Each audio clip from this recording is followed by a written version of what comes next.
Hello and welcome back to Cockadoodle Coo, a show examining a serious potential threat to all of humanity, the chicken apocalypse. I'm your host, Pete Wallace. Episode 3, Who Can We Trust? In the previous episode, I talked about public perception of chickens and the ongoing chicken propaganda battles. This time, I'll highlight possible acts of biological warfare and geographical concerns, and then discuss friends and foes. Chickens and their allies have made multiple attempts to harm humans by whatever means they can. Chickens are ruthless, so pay attention. Salmonella. You can't see, smell, or taste it, but you can get violently sick as a result of preparing a nice chicken dinner? No coincidence there. Avian flu? Originally, it was developed to punish birds peacefully coexisting and cooperating with humans. Then, chickens realized it could be adapted to simply use other bird species as a delivery mechanism to attack humans. Mad cow disease? Payback for the Chick-fil-A campaigns. But get this, it was first unleashed in the UK, so a direct link would be much harder to prove. By the way, it doesn't matter your stance on LGBT chickens, they are all a threat.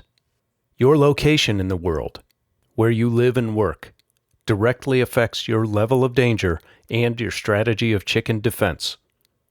As if the land down under wasn't dangerous enough with all its snakes, spiders, and such, Australia eats more chicken than any other country, according to TasteInc.com. This just puts a target on the back of every Australian. The U.S. is number 2, followed by Argentina, Israel, and the UK. Fair warning. A few years ago, CNN reported that emergency workers in Austria were called out to remove an estimated 7,000 chickens which were blocking a busy motorway. 7,000. The incident closed the motorway towards the capital Vienna during the busy morning rush hour and caused long traffic jams. Dead and injured animals were strewn over a 160-meter stretch of road, while thousands of chickens ran onto the motorway on both sides, police said. Why? What were they trying to accomplish? You still think chickens can't disrupt our daily lives? Last time, I mentioned the movie Chicken Run, intended to flush out the troublemakers. Well, let this be a warning. Rebel chickens are everywhere.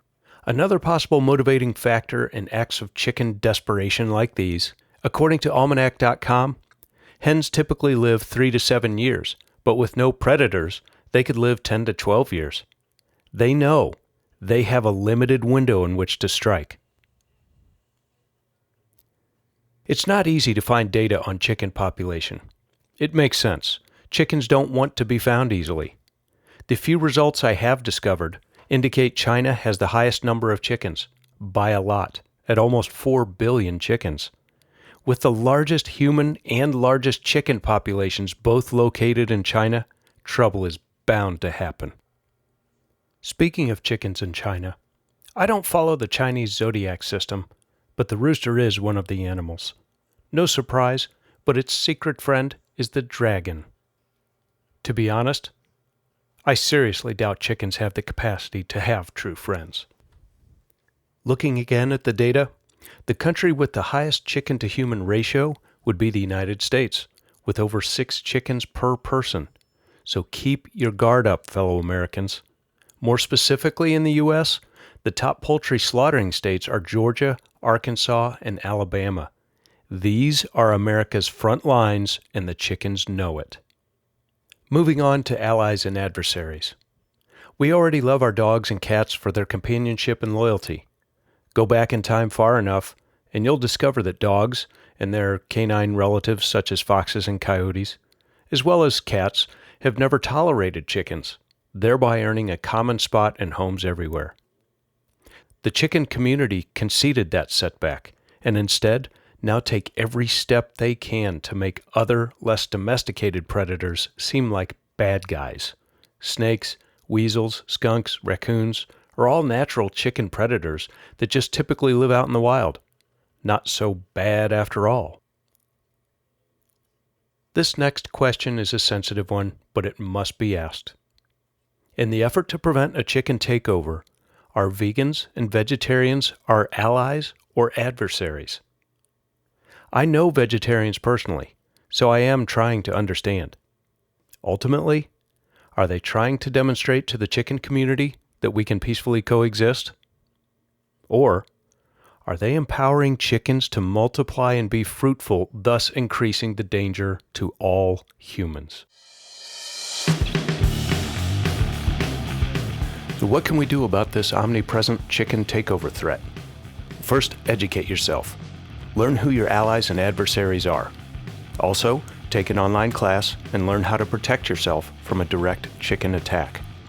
As always, eat chicken and eggs regularly. If we eat them, they can't fight back and the threat will be neutralized. And just as important, support local farmers.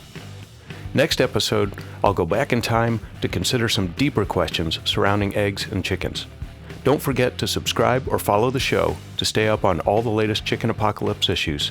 And please leave a message via the show's site at anchor.fm/cockadoodlecoo. Or leave a rating or review on iTunes. Until then, educate yourself and spread the word. Together, we can prevent the unthinkable.